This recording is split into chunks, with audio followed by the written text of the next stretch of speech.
Amis rôlistes, bonjour. Aujourd'hui, une nouvelle vidéo tuto Do It Yourself. Après avoir créé un flip mat basique, il faudra utiliser des pions, en anglais des pawns, pour pouvoir jouer. De tels pions et leurs socles sont disponibles dans le commerce, comme pour les jeux de rôle Pathfinder ou Chronique oubliée par exemple, et permettent notamment un pont parfait pour initier au jeu de rôle les amateurs de jeux de plateau sans trop les dépayser. Dans cette vidéo, je vais vous proposer de réaliser vous-même vos pions très rapidement. Cette vidéo sera découpée en deux parties. Dans une première partie, je vais vous montrer comment fabriquer vos pions à partir d'une planche de pions toute faite au format PDF. Dans une deuxième partie, je vais vous montrer comment réaliser vous-même la planche de pions dans le bon format. Commençons donc par le cas le plus simple.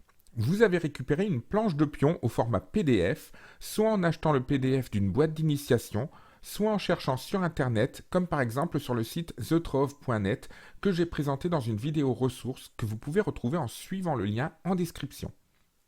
Je vais illustrer mon propos en utilisant le PDF de la première planche de personnage de la boîte du bestiaire 1 Pathfinder. Le moyen le plus simple consiste en l'imprimer sur une feuille A4 autocollante. Vous pouvez trouver facilement dans les papeteries de telles feuilles en prenant garde à ce qu'elles ne soient pas prédécoupées. Il vous faudra imprimer une planche pour le recto et une planche pour le verso. Attention à bien vérifier que l'impression se fait à 100%. Deuxième étape, collez la planche recto sur une planche de carton de 1 mm d'épaisseur. Si vous n'avez pas pu utiliser de feuille A4 autocollante, vous pouvez utiliser un stick de colle tout simple, mais le résultat risque d'être moins propre. Vous pouvez également utiliser une bombe de colle, mais son emploi n'est pas forcément aisé. Pour ma part, je n'ai pas encore réussi à utiliser cette technique correctement. Nous pouvons maintenant découper les pions en suivant les lignes.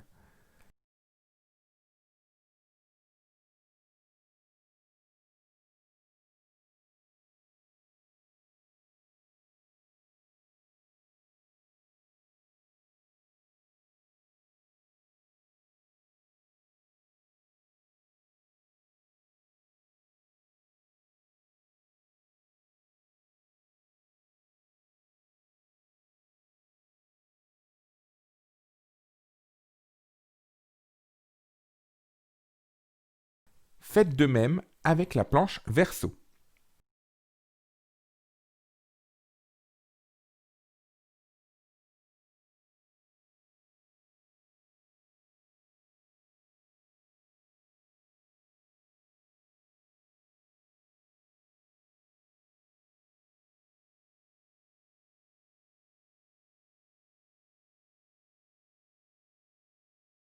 Il reste à coller chaque verso sur le pion avec le recto correspondant.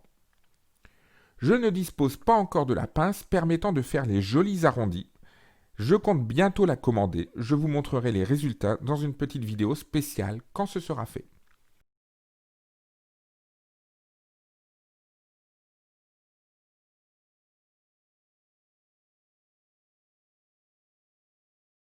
Il ne reste plus qu'à placer le pion sur un socle et à jouer.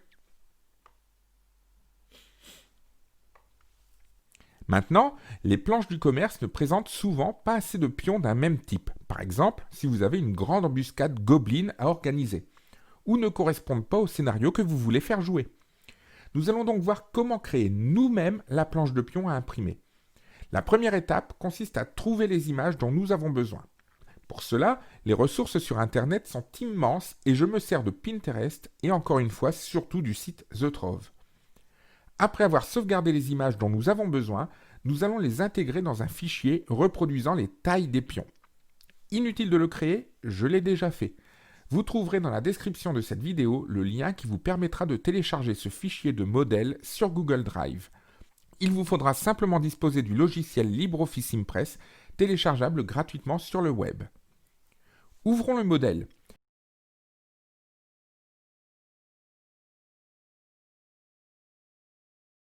La première page comprend les différents types classiques de pions tels qu'on peut les trouver pour les jeux Pathfinder ou Donjons et Dragons. Très petits, petits, moyens, grands, gigantesques et colossales. La deuxième page utilise des tailles qui me sont personnelles, basées sur l'encombrement défini par les règles de ces mêmes jeux. Par exemple, Un pied, donc 2,5 cm de largeur pour les personnages moyens. 2 pieds, donc 5 cm de largeur pour les personnages grands, etc. Créons le personnage de Duncan de la boîte d'initiation Chronique oubliée Cthulhu. C'est un humain, donc personnage de taille moyenne. Je copie le cadre moyen de la page classique et je le colle sur la planche que j'imprimerai. Je demande ensuite Insérer image pour insérer l'image choisie.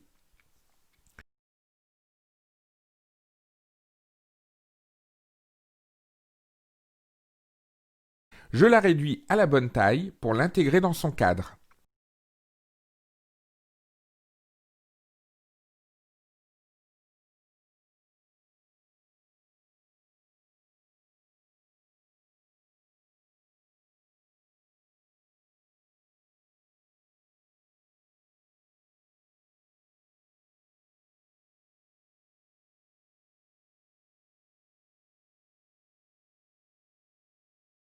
Je copie l'intégralité et je le colle sur la planche verso.